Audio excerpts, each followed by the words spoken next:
Hello everyone, कैसे हैं आप सभी लोग। उत्थान साइंस एकेडमी के यूट्यूब चैनल पर आपका हार्दिक स्वागत है। दोस्तों, आज अपन बात करेंगे 23 फरवरी को जारी हुआ बजट, राजस्थान बजट, जिसमें कृषि बजट जो स्पेशल रूप से इसमें दिया गया है। पहली बार जारी हुआ कृषि बजट, इसके बारे में संपूर्ण अपन विस्तार से बात करेंगे कि क्या इसमें विशेष रहा, किसानों के लिए क्या फायदा है, जो भी इसमें XYZ A to Z जो भी इंफॉर्मेशन है इसमें अपन बात करेंगे। लेकिन इसमें अपन जो मुख्य पॉइंट्स इसके बारे में, आज के इसमें जो मुख्य पॉइंट्स इसमें 11 पॉइंट दिए गए हैं, उनके बारे में डिस्कस करेंगे। और यहाँ पर आपको मैं बता दूं कि यहाँ पर कृषि जो बजट है एक स्वतंत्र रूप से जारी हुआ है। श्री अशोक गहलोत जी ने यहाँ पर इस बजट को जारी किया है। और आपको जैसा कि स्क्रीन पर दिख रहा है, यहाँ पर इस बजट की जो मुख्य थीम थी वो थी मेरे दोस्त यहाँ पर समृद्ध किसान खुशहाल राजस्थान, ऐसा कहा जाता है। और आपको पता भी होगा कि हमारा जो देश है वो एक कृषि प्रधान देश है। यहाँ की लगभग 60% जो पॉपुलेशन है वो केवल एग्रीकल्चर पर डिपेंड है। लेकिन फिर भी किसानों को पूरा नॉलेज ना होने की वजह से काफी नुकसान होता है। ठीक है दोस्तों, तो आज अपन कृषि बजट के बारे में बात करेंगे। और इसमें आपको मैं बता दूं कि राजस्थान का ये पहला बजट है कृषि। क्या है भाई? ये पहला कृषि बजट है मेरे दोस्त, पहला कृषि बजट है जो कि स्वतंत्र रूप से जारी हुआ है। ठीक है, जो कि क्या है, स्वतंत्र रूप से जारी हुआ है। और राजस्थान चौथा राज्य है जिसमें कृषि बजट स्वतंत्र रूप से दिया गया है। इससे पहले और 3 राज्य थे, उनके बारे में आपको मैं यहां पर बताने वाला हूं। तो देखिएगा, पहला राज्य था मेरे दोस्त यहां पर कर्नाटक। पहला राज्य कौन सा था? यहाँ पर कर्नाटक राज्य था जिसने स्वतंत्र रूप से कृषि बजट जारी किया था। ये 2011 और 2012 के बजट में किया था, जिसको नाम दिया गया था भाई एग्री बजट। जिसका नाम क्या दिया गया था यहाँ पर? Agree budget. सेकंड स्टेट रहेगा यहाँ पर आंध्र प्रदेश। आंध्र प्रदेश ने जारी किया था सेकंड नंबर पे, और ये बजट जारी किया था 2012-13 में। थर्ड नंबर पे रहेगा यहाँ पर तमिलनाडु। तमिलनाडु पे जारी किया था मेरे दोस्त यहाँ पर 2021-22 के बजट में। और राजस्थान ने यहाँ पर बजट दिया है 2022-2023 के बजट में। तो यहाँ पर देखिएगा, राजस्थान है वो नंबर 4 पर आता है। इससे पहले 3 राज्य यहाँ पर आए हैं, कर्नाटक, आंध्र प्रदेश, तमिलनाडु और राजस्थान। राजस्थान के कृषि बजट में क्या विशेष रहा, इसके बारे में यहाँ पर अपन देखने वाले। ऐसा कहा जाता है कि साहब, किसान समृद्ध है तो देश धनवान है। किसान समृद्ध है तो देश क्या है भाई? देश यहाँ पर धनवान है। ये यूएसए के राष्ट्रपति ने कहा था। और आपको पता होगा कि हरित क्रांति की जो जनक है MS स्वामीनाथन ने कहा था कि साहब, जो किसान है वो देश की मुख्य रीढ़ है। किसान समृद्ध है तो देश धनवान है। यहाँ पर समृद्ध किसान खुशहाल राजस्थान, इसकी थीम दी गई है। तो चलिए देखते हैं यहाँ पर कौन कौन से मुख्य पॉइंट है। तो देखिएगा, यहाँ पर पहला पॉइंट रहेगा मुख्य कृषि साथी योजना। पहले थोड़ा सा इसका बेसिक देखते हैं कि क्या बोला गया है। सबसे पहले तो आपको मैं बता दूं कि यहाँ पर कृषि का जो बजट है वो कितने से कितने बढ़ाया गया है। तो देखिएगा, यहाँ पर पहले राशि 2000 करोड़ रुपए थी, इसको बढ़ाकर अब 5000 करोड़ रुपए कर दी गई। देखो, सीधा सीधा आपको ये याद रखना है कि कृषि का जो बजट है वो पहले 2000 करोड़ रुपए था, इसको बढ़ाकर 5000 करोड़ रुपए कर दिया गया। ठीक है मेरे दोस्त, अब इसकी जो मुख्य नींव थी, किसकी? इसकी जो मुख्य नींव थी यहां पर देखिएगा, 1 सेकेंड। हाँ, इसकी जो मुख्य नींव थी वो ये थी कि मेरे दोस्त यहाँ पर 2019-20 2019-20 में 2019-20 के बजट से रखी गई इसकी नींव। इस बजट की जो नींव है 2019-20 में रखी गई, जिसका नाम दिया गया था वहां पर किसान कल्याण कोष का संगठन। किसान कल्याण कोष का संगठन या गठन।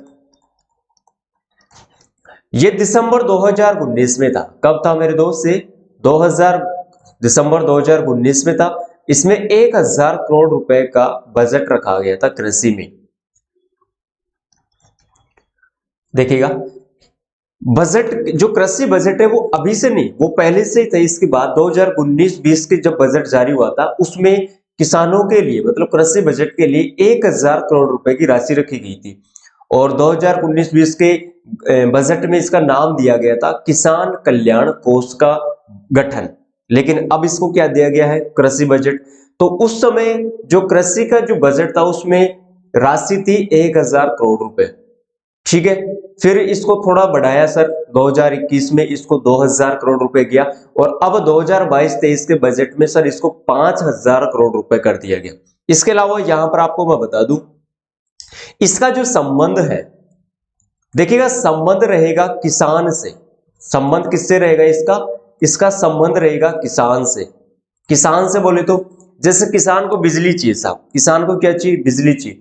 तो उस बिजली में किसान को सब्सिडी दी जाएगी कि साहब इतना खर्चा कीजिए, इतना खर्चा आपको गवर्नमेंट देगी, इतना खर्चा राज्य सरकार देगी, सेंट्रल गवर्नमेंट, स्टेट गवर्नमेंट, और आपको सब्सिडी यहां पर मिलने वाली। तो देखिएगा यहां पर आपको मैं बात बता दूं, बिजली के मतलब यहां पर जो सब्सिडी है वो बिजली पर मिलेगी भाई। बिजली पर क्या मिलेगी? यहां पर आपको सब्सिडी मिलेगी, ठीक है मेरे दोस्त।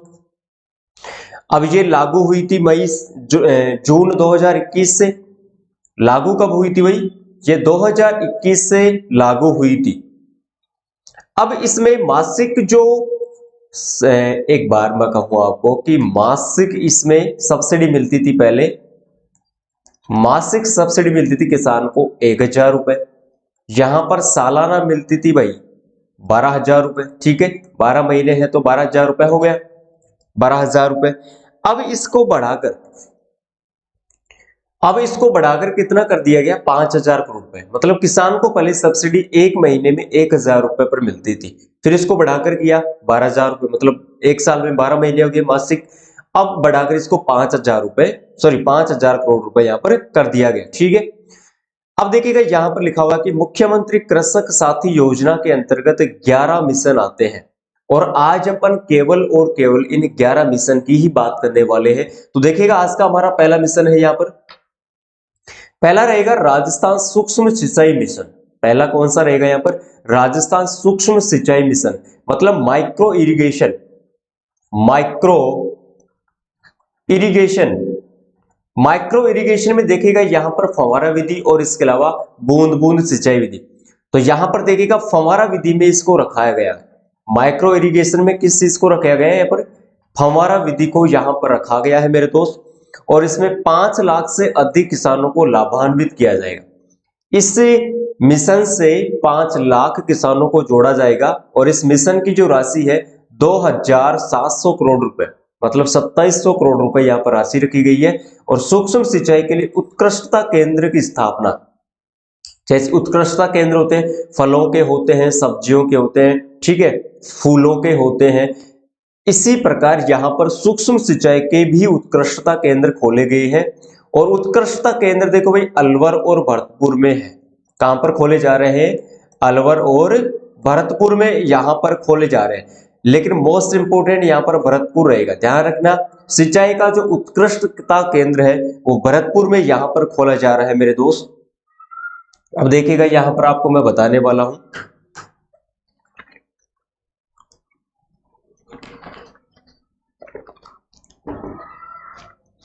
अब आपको पता होगा कि राजस्थान की जो क्लाइमेट है, राजस्थान की क्लाइमेट क्या है भाई? पहले ही ड्राई फार्मिंग है, ड्राई है।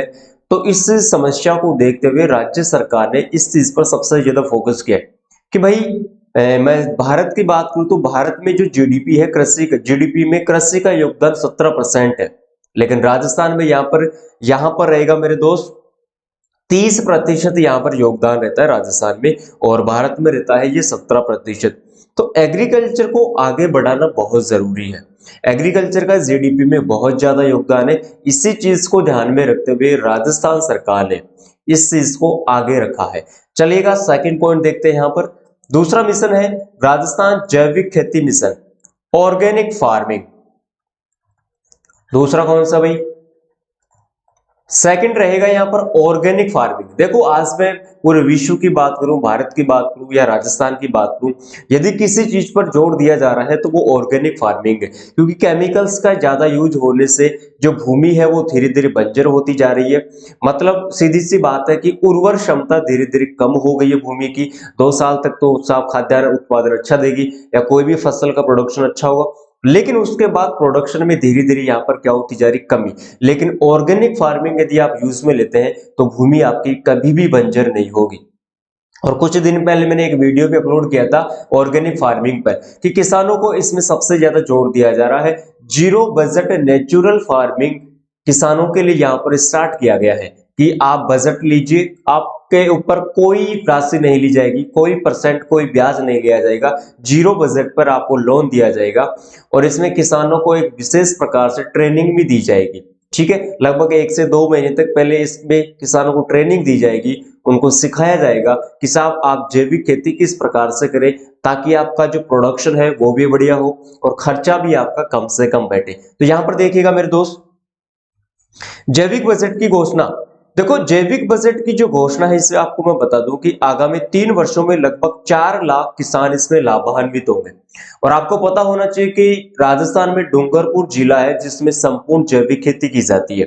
भारत की बात करूं तो सिक्किम राज्य में सबसे ज्यादा जैविक खेती की जाती है और 8 राज्यों को यहाँ पर जैविक खेती में सम्मिलित किया गया है। और यहाँ पर टारगेट है कि साहब 2024 तक 8 राज्यों को संपूर्ण जैविक खेती का दर्जा दे दिया जाए। धीरे धीरे यहाँ पर ऑर्गेनिक फार्मिंग का यहाँ पर विस्तार हो रहा है और यहाँ पर बहुत ज्यादा फायदा होने वाला है। इसमें देखो राशि 600 करोड़ रुपए का यहाँ पर प्रावधान रखा गया है। अब देखो इसकी जो घोषणा है भाई, इसकी जो घोषणा है वो 2019-20 वाले बजट में रखी गई थी। 2019-20 वाले बजट में यहां पर रखी गई थी और इसमें एक योजना चालू की गई थी। योजना कौन सी थी? पायलट प्रोजेक्ट योजना। कौन सी योजना थी भाई?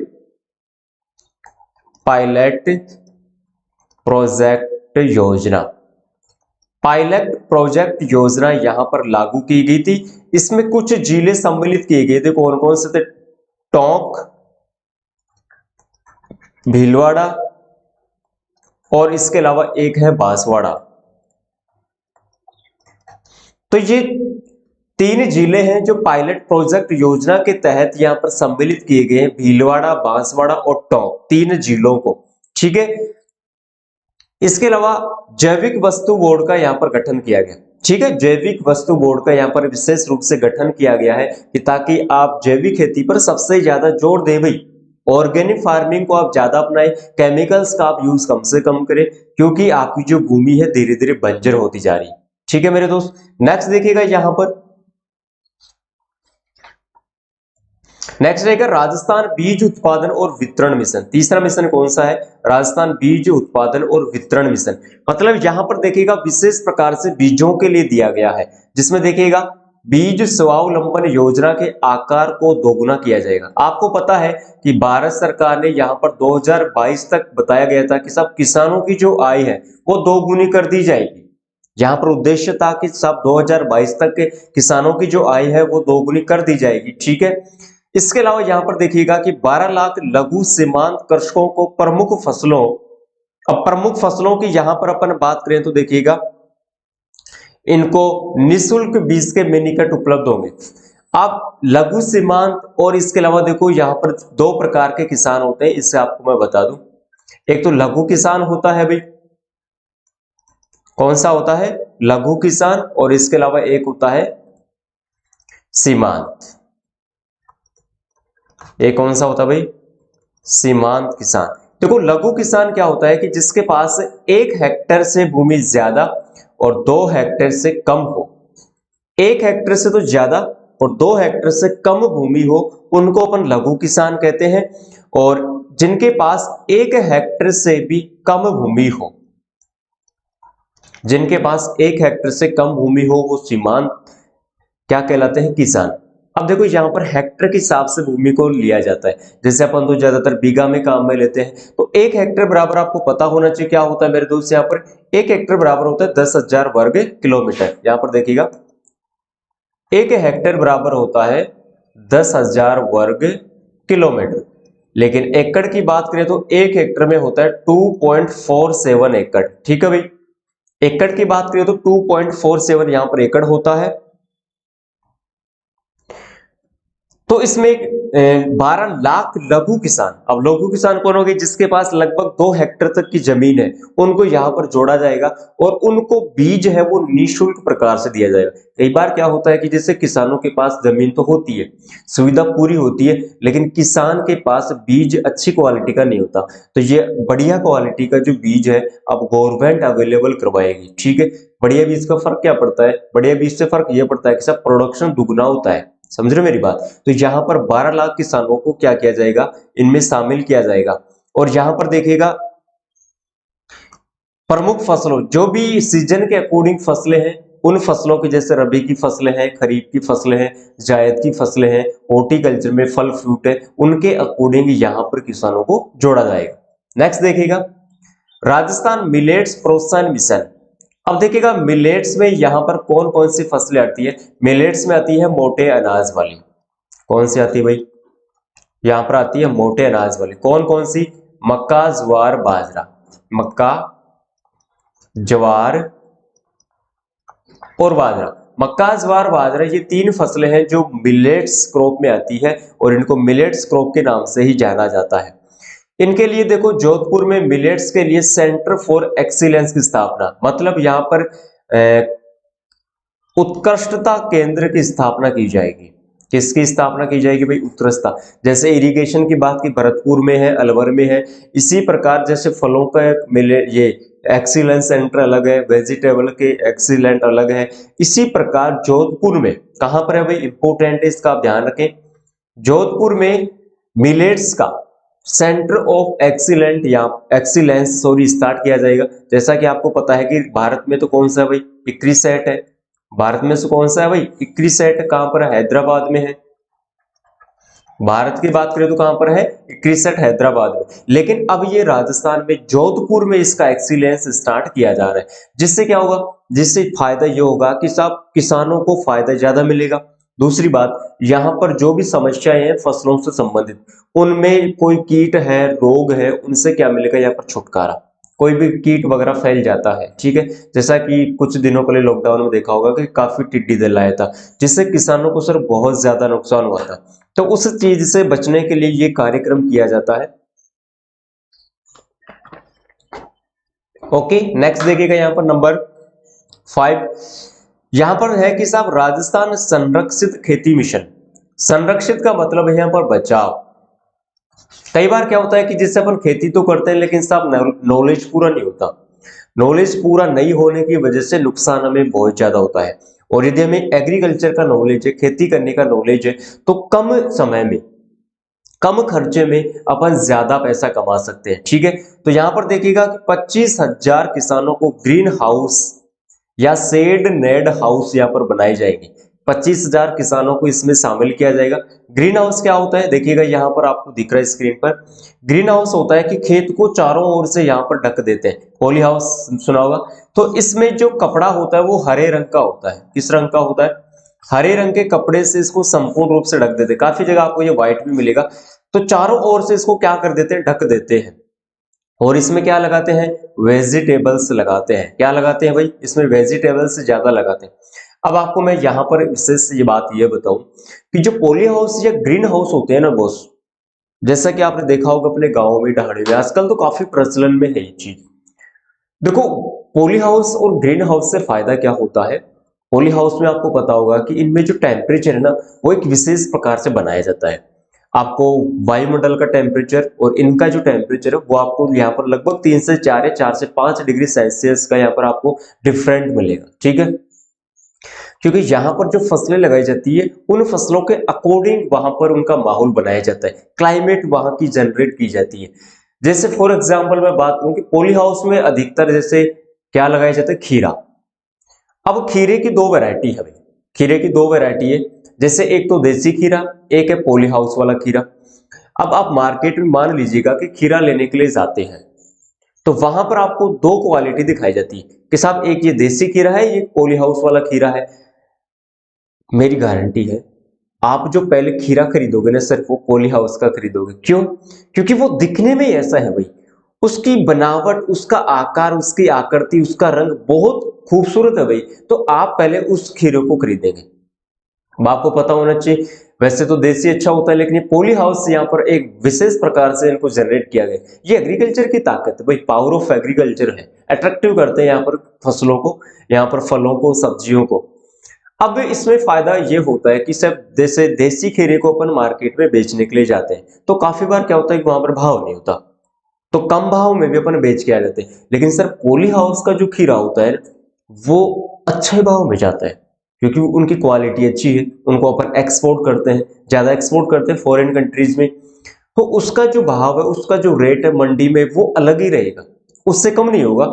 मार्केट में क्या भाव है क्या नहीं है उससे खीरे पर सर कोई प्रभाव नहीं पड़ता, उसकी जो रेट है वो हमेशा ज्यादा रहेगी।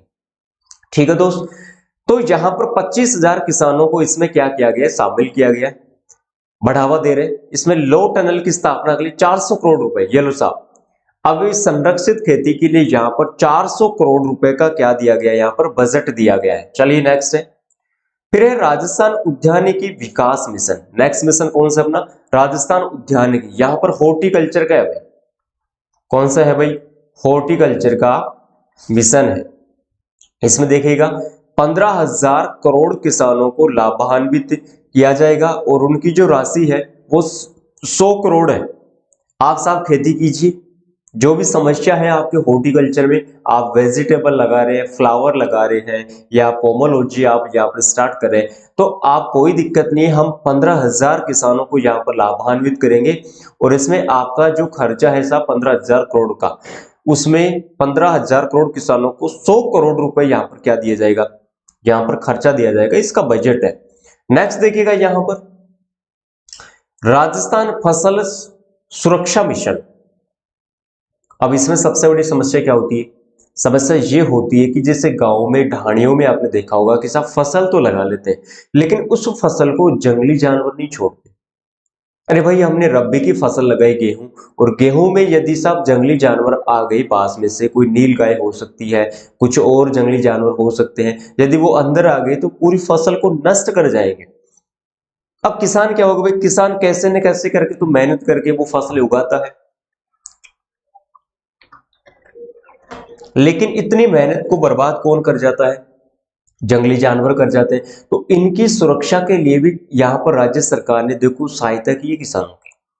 देखो मेरा कहने का मतलब ये है कि आज तक जितने भी बजट आए हैं ना, उन सभी में बेहतरीन ये बजट है कृषि का, जो एक स्वतंत्र रूप से दिया गया है कि साहब किसानों को जब तक आप बढ़ावा नहीं दोगे तब तक आपका कुछ नहीं हो सकता। कहते हैं कि यदि गांव आगे बढ़ेंगे तो ही देश आगे बढ़ेगा। अब सबसे ज्यादा पॉपुलेशन आपको मिलेगी गांव में किसानों की, सिटी में थोड़ी। ऐसा कभी सुना है कि कोई किसान वीआईपी है जो साथ सिटी में रहता है, नहीं। गांव में सबसे ज्यादा निवास करते हैं सर, वहीं पर खेती करते हैं, वो वहीं पर पशुपालन करते हैं खेती के साथ में। तो किसान देश की मुख्य रीढ़ है, किसान यदि आगे बढ़ेगा मेरे दोस्त तो ही देश आगे बढ़ेगा, ये आपको पता होना चाहिए। ठीक है, तो यहां पर देखिएगा तारबंदी की गई। अब अपने जंगली जानवरों से बचने के लिए भाई चारों ओर क्या करते, तारबंदी करते, लेकिन फिर भी कई बार क्या होता है कि जैसे देखा होगा जो रोज वगैरह नील गाय भाई ऊपर से ही आ जाते छलांग मार के, अरे भाई फिर भी नुकसान ही हो रहा है। तो इसके लिए क्या गया कि 1,25,00,000 मीटर तारबंदी पर 100 करोड़ का अनुदान, ये लो साहब 1,25,00,000 मीटर तारबंदी पर 100 करोड़ का अनुदान है। इसमें 35,000 से अधिक किसान लाभान्वित है, ये लो साहब। राजस्थान के 35,000 किसान यहाँ पर लाभान्वित है, जिनको 1,25,00,000 मीटर की तारबंदी के लिए 100 करोड़ रुपए का यहाँ पर क्या दिया गया है, यहाँ पर अनुमान दिया गया है कि साहब आप तारबंदी कीजिए, नीलगाय आती है नहीं आएगी, ऐसी तारबंदी करके जाएंगे। नेक्स्ट है, और इसके अलावा देखो यहां पर आपको मैं बताऊं कि कुछ प्रधान यहाँ पर फसल बीमा योजना भी स्टार्ट की गई थी। इसमें क्या की गई थी, फसल बीमा योजना। कौन सी, प्रधानमंत्री प्रधानमंत्री फसल बीमा योजना स्टार्ट की गई थी। कौन से बजट में भाई, ये की गई थी 2015-16 के बजट में कि साहब फसलों को, एक बार मैं यहाँ पर लिखता हूं फिर आपको मैं समझाऊंगा। देखो प्रधानमंत्री फसल बीमा, बीमा तो आप जानते हैं भाई, जैसे बीमा तो अपन हर व्यक्ति का करवाते हैं, इसी प्रकार यहाँ पर देखो फसलों का भी बीमा करवाते हैं। फसलों का बीमा इसलिए करवाते हैं, जिससे कई बार क्या होता है कि हमने कोई फसल लगाई, जैसे खरीफ में कोई फसल लगाई या रबी में हमने कोई फसल लगाई, और ओलावृष्टि या अतिवृष्टि या बाढ़ आने की वजह से या काल पड़ने की वजह से हमारी फसल क्या हो गई भी, नष्ट हो गई। अब नष्ट हो गई तो भाई ऐसी बात है कि हमने तो सभी के लिए उगाया है। किसान स्वयं भूखा रहकर पूरे विश्व का पेट भरता है, स्वयं ईश्वर का भी पेट भरता है, आपको पता होना चाहिए। बोले सर कैसी बात कर रहे हो, ईश्वर का पेट कैसे भरता है? अरे भाई मंगलवार है, आज महाशिवरात्रि, आपने देखा होगा महाशिवरात्रि शिव भगवान के आप जो भोग चढ़ाते हैं अन्न का, वो अन्न किसने उगाया? वो किसान ने उगाया है। तो किसान अपना ही नहीं, विश्व का नहीं, ईश्वर का भी पेट भरता है, समझ रहे मेरी बात? तो किसान कमजोर नहीं है मेरे दोस्त। तो यहाँ पर सरकार ने सोचा कि साहब किसान इतनी मेहनत करता है, मेहनत करने के बाद भी फसलों को नुकसान हो जाता है, तो क्यों ना उसके लिए कुछ ऐसा उपाय किया जाए ताकि साहब संतुष्टि उसको मिल जाए। तो उसके लिए बीमा योजना स्टार्ट की गई कि साहब आपकी कोई भी फसल नष्ट होती है तो उसके लिए हम बीमा स्टार्ट करेंगे, मतलब प्रीमियम, जिसको अपन इंश्योरेंस कहते हैं। जैसे गाड़ी का इंश्योरेंस करवाते हैं, जैसे गाड़ी की चोरी हो गई तो साहब कंपनी भुगतेगी, साहब एक्सीडेंट हो गया, गाड़ी फूट गई, कंपनी भुगतेगी। ऐसे ही हमने फसल लगाई, नुकसान हो गया, सरकार भुगतेगी, साहब अपने को टेंशन नहीं। तो इसमें क्या किया गया, खरीफ की फसलों को यहाँ पर दिया गया 2% का इंश्योरेंस, रबी की फसलों में यहाँ पर दिया गया भाई 1.5% का इंश्योरेंस, इसके अलावा बागवानी फसलों को यहाँ पर दिया गया 5% का इंश्योरेंस। ठीक है, ये इंश्योरेंस है फसलों का भी, मानव का इंश्योरेंस होता है, पशु का इंश्योरेंस होता है, ऐसे फसलों का भी इंश्योरेंस होता है। ठीक है, नेक्स्ट देखिएगा यहाँ पर, नेक्स्ट है 8वां यहाँ पर मिशन राजस्थान भूमि। कौन सा है भाई? राजस्थान भूमि उर्वरक मिशन। यहाँ पर फर्टिलाइजर की बात करने वाले हैं, किसकी बात करने वाले हैं भाई? फर्टिलाइजर की बात करने वाले हैं कि कृषि मिशन, यहाँ पर भूमि उर्वरक का मिशन रहेगा। अब इसमें आपको मैं जनरली बातें बताऊं, जैसे अभी पहला एक मिशन आया था जिसमें हमने बात की थी जैविक खेती की। अब जैविक खेती का और उर्वरक का जो मुख्य डिफरेंट है वो क्या है? यदि आप लगातार फर्टिलाइजर का यूज करेंगे तो सर आपकी जो भूमि है ना वो धीरे धीरे बंजर हो जाएगी। बंजर का मतलब है कि वहां पर कुछ समय के बाद या ऐसा समय आएगा बहुत ही जल्द जिसमें आप खेती नहीं कर सकते। तो उसके लिए क्या किया गया? इसके लिए यह किया गया कि सब आपकी जो बंजर भूमि है तो आप उसका थोड़ा बचाव कीजिए, उर्वरक का आप कम यूज में लीजिए, लेकिन यहाँ पर फर्टिलाइजर को ज्यादा बढ़ावा ना देकर यहाँ पर ऑर्गेनिक फार्मिंग को ज्यादा बढ़ावा दिया गया है। जैसे इसमें 2,25,000 किसानों को लाभान्वित किया गया है, जिसमें पहला पॉइंट है जिप्सम। अब जिप्सम का आपने नाम सुना होगा डेफिनेटली, तो जिप्सम के प्रयोग से 12,000 हेक्टेयर भूमि का सुधार हुआ। जैसे क्षारीय मृदाओं को सुधारने के लिए अपन कौन सा रस यहाँ पर पदार्थ काम में लेते हैं? जिप्सम, क्योंकि जिप्सम में क्या उपस्थित होता है? कैल्शियम, कैल्शियम उपस्थित होता है और ये कैल्शियम मृदा को सुधारने के लिए काम में आता है। इसका फॉर्मूला आप सभी जानते हो, CaSO4.2H2O। ठीक है, तो यहाँ पर गंधक और कैल्शियम दोनों उपस्थित होते हैं, ये भूमि को सुधारने के काम में रहते हैं। इसके अलावा हरी खाद उत्पादन हेतु ढैंचा बीज के निःशुल्क मिनी कट। हरी खाद में जैसे ढैंचा हो गई, डिंग चिक्का है, इसके अलावा सनई हो गई, मोस्टली इन दो को ज्यादा लेते हैं, लेकिन दलहनी फसलों में भी लेते हैं, जैसे मूंग, खाद्यान्न फसलों में भी लेते हैं जैसे जवार और बाजरा। तो यहाँ पर ढैंचा की जो फसल है वो राजस्थान में ज्यादा होती है और सनई की जो फसल है वो भारत में ज्यादा होती है। सनई को भारत में ज्यादा उगाया जाता है, राजस्थान में ढैंचा को ज्यादा उगाया जाता है, क्वेश्चन पूछा जाता है। तो यहाँ पर ढैंचा हरी खाद की जो मिनी कट है वो किसानों को निःशुल्क दिए जाएंगे, फ्री में दिए जाएंगे, क्योंकि आपकी जो भूमि है साहब वो धीरे धीरे बंजर होती जा रही है। आप हरी खाद का ज्यादा यूज करें, क्योंकि ढैंचा और सनई है वो दोनों की दोनों फसलें लेग्यूमिनेसी फैमिली की है, और लेग्यूमिनेसी की फैमिली में एक नाम सुना होगा आपने कि इनकी जड़ों में एक बैक्टीरिया पाया जाता है राइजोबियम, जिसका नाम होता है, जो सब काम करता है नाइट्रोजन फिक्सेशन का, नाइट्रोजन स्थिरीकरण का काम करता है। भूमि को वो क्या करता है? उर्वर बनाता है, या भूमि की उर्वर क्षमता को वो क्या करता है मेरे दोस्त? यहाँ पर बढ़ाता है। थोड़ी सी मैं यहाँ पर बात करूं जैसे राजस्थान की, सब राजस्थान में पश्चिमी क्षेत्र में जैसलमेर में सबसे ज्यादा बंजर भूमि है। तो देखिएगा यहाँ पर मैं नोट करता हूं, आप नोट कर लीजिएगा इस चीज को, इंपॉर्टेंट है। बंजर भूमि आपको कहां पर मिलेगी? जैसलमेर। इसके अलावा पड़त भूमि आपको कहां पर मिलेगी, नागौर और जोधपुर, जो हमेशा खाली रहती है साहब, कोई काम नहीं, इसको पड़ी रहती है। सेम प्रभावित, सेम प्रभावित आपको मिलेगी हनुमानगढ़। सेम प्रभावित कहां पर मिलेगी आपको, हनुमानगढ़ मिलेगी। अब आपको पता होनी चाहिए कि जैसलमेर, नागौर, जोधपुर, हनुमानगढ़, ये पश्चिमी जो क्षेत्र है ना सर, इनमें धीरे धीरे उर्वर क्षमता की कमी होती जा रही है। तो इस चीज को देखते हुए राज्य सरकार ने सोचा कि साहब क्यों न ऑर्गेनिक फार्मिंग को ज्यादा बढ़ावा दिया जाए, फर्टिलाइजर को कम दिया जाए, क्योंकि फर्टिलाइजर पर भाई उतना ही महंगा खर्चा होता है। ठीक है, नेक्स्ट देखिएगा। फिर नेक्स्ट मिशन है राजस्थान कृषि श्रमिक संबल मिशन। पांचवा कौन सा भाई, श्रमिक संबल मिशन। इसमें देखिएगा, इसमें 2 लाख श्रमिकों को हस्तचालित कृषि यंत्र खरीदने के लिए 5,000 रुपए प्रति परिवार का अनुदान। आप खेती कर रहे हैं साहब, आप खेती कर रहे हैं तो खेती करने के लिए आपको हस्तचलित यहाँ पर कृषि यंत्रों की सुविधा आपको दी जाएगी। 2 लाख किसानों को यहाँ पर, और हर परिवार को यहाँ पर 5,000 रुपए दिए जाएंगे। जैसे आपने देखा होगा कि युवा संबल योजना यहाँ पर स्टार्ट की गई थी। कौन सी, युवा संबल योजना। युवा संबल योजना ये 1 फरवरी 2019 को स्टार्ट की गई थी। कब की गई थी, 1 फरवरी 2019 को। मतलब सीधी सी बात, बेरोजगारी भत्ता भाई, अरे भाई बेरोजगारी भत्ता 1 फरवरी 2019 से स्टार्ट किया गया था, जिसमें यहाँ पर बच्चों को, युवाओं को यहाँ पर 4,000 और महिलाओं को 4500 रुपए की जो राशियां बढ़ाकर कर दी गई है, लगभग इतनी है, 4,000 यहाँ पर पुरुष को और 4500 रुपए महिलाओं को पर मंथ यहाँ पर बेरोजगारी का भत्ता दिया जाएगा।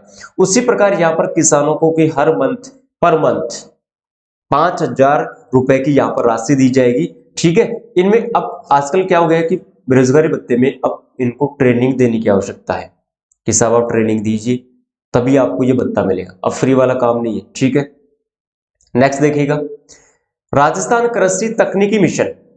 तकनीकी मिशन में क्या होता है कि जैसे, एक बार मैं पानी पी लेता हूँ, गला बैठ गया हमारा। देखो, आप शादी में जाते हो, शादी में जाते हो तो वहां पर आपने देखा होगा ड्रोन, जिससे एक वो फोटो वगैरह खींचता रहता है कि साहब दुल्हन दूल्हा है, या जो गार्डन है, या अपना जो खेत वगैरह है। आजकल तो ये चीज ढाणी में भी बहुत ज्यादा प्रचलित है, पहले सीटियों के गार्डन में ज्यादा थी, लेकिन सर आजकल ढाणी में भी ये खूब प्रचलन में, आपने देखा होगा। तो ड्रोन क्या करता है, ड्रोन आसपास की जो सुविधाएं हैं, जो भी फोटो वगैरह लेनी है, जो भी एरिया को देखना है, पूरा कैप्चर कर लेता है, क्योंकि उसमें कैमरा होता है। तो सरकार ने वो चीज देखी, क्यों नहीं यार ये जो ड्रोन वाली चीज है किसानों को दी जाए, जिसमें यहां पर बैठा हुआ हूं या आप अपने घर पे बैठे हुए हो, आप ड्रोन को स्टार्ट कीजिए। ड्रोन को स्टार्ट करने के बाद अपने खेत, आप जो ड्रोन है उसको अपने खेत में भेजो कि साहब रिमोट की सहायता से खेत में भेज दिया। वहां जाकर आप, मतलब आप तो घर पे बैठे हो, ड्रोन की सहायता से वहां पर आप देख सकते हो कि साहब कोई जंगली जानवर तो नहीं है, बैठे बैठे देख लिए ना, सुविधा है, टेक्नोलॉजी है। तो एग्रीकल्चर में ये टेक्नोलॉजी दी जा रही है। इसके साथ ही आप वहां पर फर्टिलाइजर का छिड़काव कर सकते हैं, हर्बिसाइड का छिड़काव कर सकते हैं, जो भी दवाइयों का आपको छिड़काव करना है ना, वो आप ड्रोन की सहायता से कर सकते हैं घर बैठे बैठे। आपको खेत में जाने की आवश्यकता नहीं है। खेत में कौन जाएगा, ड्रोन भाई साहब जाएगा, अपन तो भाई साहब घर पे बैठे रहेंगे आराम से। समझ रहे हो मेरी बात, आड़े सट्टू आदमी है, अपन से काम नहीं होता, काम करेगा ड्रोन, पैसे दिए हैं साहब। समझ रहे मेरी बात। इसके अलावा यदि पशुओं, आवारा पशुओं की आपको सुरक्षा करनी है, ड्रोन करेगा। इसके अलावा कैमरे भी आजकल लगाए जाते हैं खेतों में, ताकि किसानों को, किसान वहां पर बैठा बैठा आराम से देख सकता है। तो टेक्नोलॉजी बहुत ज्यादा आजकल यहाँ पर डेवलप हो रही है एग्रीकल्चर में भी। तो इसमें देखिएगा, यहाँ पर कृषि यंत्रीकरण को बढ़ावा मिल रहा है। कृषक उत्पादन संगठन FPO, फूड प्रोडक्ट ऑर्गेनाइजेशन यहाँ पर, तथा कस्टम हायरिंग केंद्रों को 1,000 ड्रोन, यहाँ पर देखिएगा कस्टम हायरिंग केंद्रों को यहाँ पर 1,000 ड्रोन दिए जाएंगे, जिसमें IT या मोबाइल ऐप आधारित एकीकृत किसान सहायता प्रणाली। मतलब मोबाइल ऐप से क्या होगा कि आपके, मान लीजिएगा कि खेत में आपने जो फसल लगाई सर, उस फसल में कोई समस्या है, आप ऐप पर डालिए, तुरंत आपको वहां पर उपाय मिलेगा। आप फसल को बेचना मतलब जाते हैं कि साहब मैं मंडी में नहीं, घर बैठे बेचना चाहता हूं, आप मोबाइल ऐप पर ऐप डाउनलोड कीजिए और उसमें आप क्या कीजिए, फसल को बेच सकते हैं। तो ये केंद्रीय कृषि मंत्री ने भाई साहब स्टार्ट किया था। अब केंद्रीय कृषि मंत्री कौन है, ये साहब नरेंद्र सिंह तोमर भाई साहब है। इन्होंने ये चीज स्टार्ट की है कि साहब किसानों को आप 1000 ड्रोन दे दीजिए। ये राजस्थान सरकार ने दिया है, सॉरी ठीक है ना, राजस्थान सरकार ने 1000 ड्रोन दिए है, लेकिन केंद्रीय सरकार ने भी ये पहले स्टार्ट किया था। इसका भी मैंने वीडियो अपलोड किया था करंट अफेयर्स का, ठीक है। अब देखिएगा यहां पर अपन बात करें नेक्स्ट, राजस्थान खाद्य प्रसंस्करण मिशन। अब देखो प्रसंस्करण का मतलब होता है प्रिजर्वेशन। क्या होता है भाई? प्रिजर्वेशन। प्रिजर्वेशन होता है साहब। इसमें क्या किया जाएगा? इसमें किया जाएगा कि साहब अलग से एक नीति लाई जाए। क्या लाई जाए साहब? एक अलग से नीति लाई जाए, और इस नीति में कुछ न कुछ तो किया जाएगा मेरे साहब। देखिएगा यहां पर अपन बात करते हैं, प्रसंस्करण इकाइयों हेतु अनुदान मधुमक्खी पालन के लिए उत्कृष्टता केंद्र की स्थापना की जाए। उत्कृष्टता केंद्र, अब देखो हमने इरिगेशन के उत्कृष्टता केंद्र की बात की थी, मिलेट्स में भी उत्कृष्टता केंद्र की बात की थी, और आपको मैं बता दूं कि राजस्थान में यहाँ पर उत्कृष्टता केंद्र की बात करें तो ये भरतपुर में है भाई। कहां पर भाई? भरतपुर में ये स्टार्ट किया गया है, बहुत इंपॉर्टेंट है मेरे दोस्त।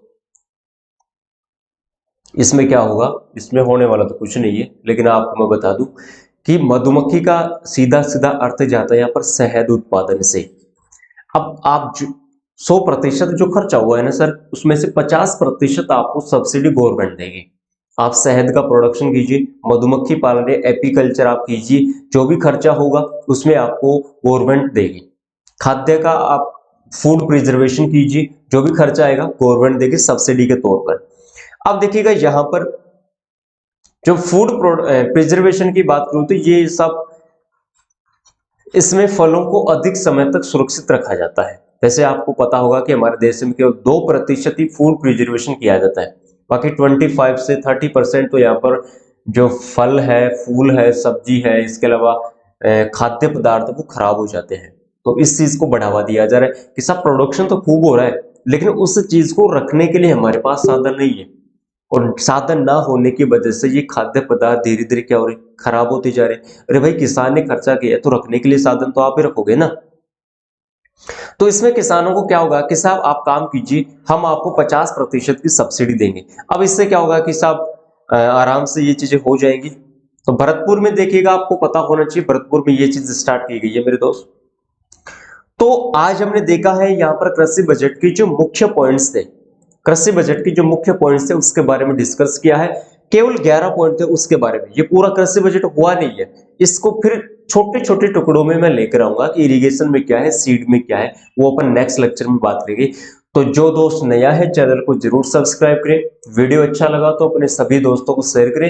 ठीक है दोस्तों, थैंक यू।